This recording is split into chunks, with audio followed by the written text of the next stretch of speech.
The money stock fell during the Great Depression primarily because of banking panics. Banking systems rely on the confidence of depositors that they will be able to access their funds in banks whenever they need them. If that confidence is shaken, perhaps by the failure of an important bank or large commercial firm, people will rush to withdraw their deposits to avoid losing their funds if their own bank fails.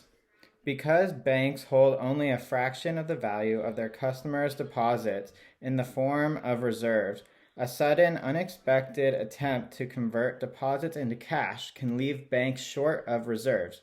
Ordinarily, banks can borrow extra reserves from other banks or from the Federal Reserve.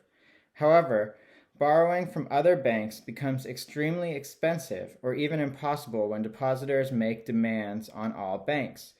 During the Great Depression, many banks could not or would not borrow from the Federal Reserve because they either lacked acceptable collateral or did not belong to the Federal Reserve System.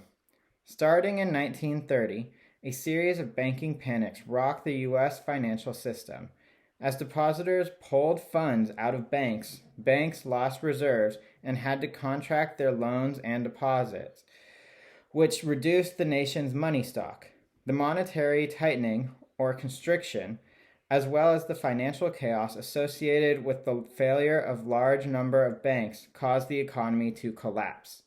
Less money and increased borrowing costs reduced spending on goods and services, which caused firms to cut back on production, cut prices, and lay off workers.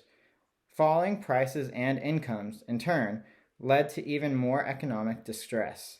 Deflation increased the real burden of debt and left many firms and households with too little income to repay their loans. Bankruptcies and defaults increased, which caused thousands of banks to fail.